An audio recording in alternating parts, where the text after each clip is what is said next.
இங்கே பாருங்கள் மக்களே, இன்றைக்கி வணக்கம். நான் தனலட்சுமி பேசுகிறேன். இன்னையோட சமையல் சேப்பங்கிழங்கு வறுக்க போகிறேன். அது எப்படி டேஸ்ட்டாக செய்யலாம், எல்லாருமே செய்வோம். இருந்தாலும் இது கொஞ்சம் வித்தியாசமாக நான் டேஸ்ட்டாக செய்யலான்ட்டு இருக்கேன். நான் என்னென்ன பொருள் போடுறேன்னு கொஞ்சம் பார்த்துக்கங்க. பார்த்துட்டு இது பண்ணுங்கள். ஃபஸ்ட்டு சேப்பங்கிழங்கு ஒரு விசில் வச்சு வேக வச்சு இறக்கிட்டேன்.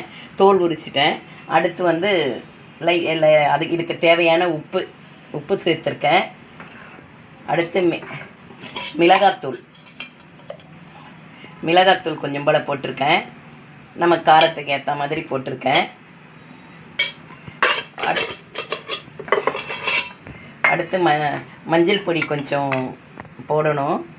மஞ்சள் பொடி போட்டுட்டு அதுக்கடுத்து மொறுமொறுன்னு இருக்க நம்ம கார்ன்ஃப்ளவர் மாவு கொஞ்சம் சேர்த்துட்டு நம்ம இது பண்ணிக்கலாம். விரும்பினா நம்ம இந்த மசாலா பொடியும் போடலாம். நான் மசாலா பொடி போடலை, அதனால் கார்ன்ஃப்ளவர் மாவு போட்டிருக்கேன். கார்ன்ஃப்ளவர் மாவு போட்டால் கொஞ்சம் மொறுமொறுன்னு பிள்ளைங்க இப்போ நல்லா விரும்பி சாப்பிடுவாங்க. சேப்பங்கிழங்கு சாப்பிடாதவங்க கூட இன்னும் வேணும் அப்படின்னு கேட்டு வாங்கி சாப்பிட்ற அளவுக்கு இது நல்லா டேஸ்ட்டாக இருக்கும். நீங்கள் இதை ட்ரை பண்ணி பாருங்கள், ரொம்ப நல்லாயிருக்கும். இந்த மாதிரி கலரி எடுத்து வச்சுக்கணும். ஒரு 10 மினிட்ஸ் நல்லா ஊறிடுச்சுன்னா உப்பு அந்த காரம் எல்லாம் ஊறி இருக்கும். 10 மினிட்ஸ் கழித்து நான் உங்களுக்கு காட்டுறேன்.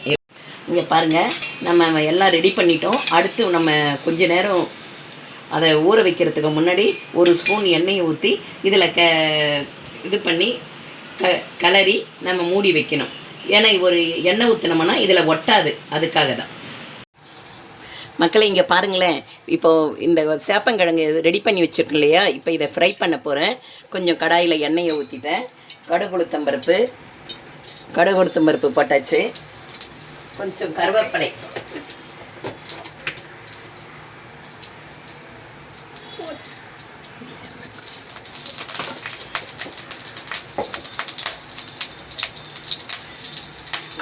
போட்டாச்சு.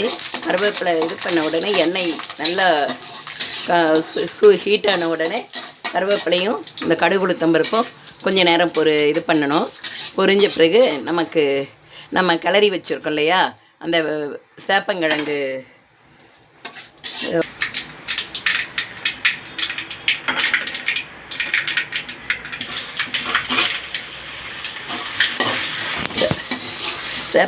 ஃப்ரை பண்ணிவிட்டு நான் உங்களுக்கு காட்டுறேன். இது ரெடி ஆகிடுச்சு. இப்போ பிளேட்டுக்கு மாற்றிடலாம்.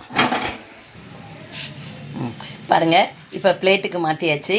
இதை எல்லாருமே விரும்பி சாப்பிடுவாங்க. சாப்பிடாதவங்க கூட இதை சாப்பிடணும் போல் இருக்குது அப்படின்ட்டு விரும்பி சாப்பிடுவாங்க. அதனால் நீங்களும் செஞ்சு பாருங்கள், நீங்களும் ட்ரை பண்ணுங்கள். ரொம்ப நல்லாயிருக்கும், சுவையாக இருக்கும்.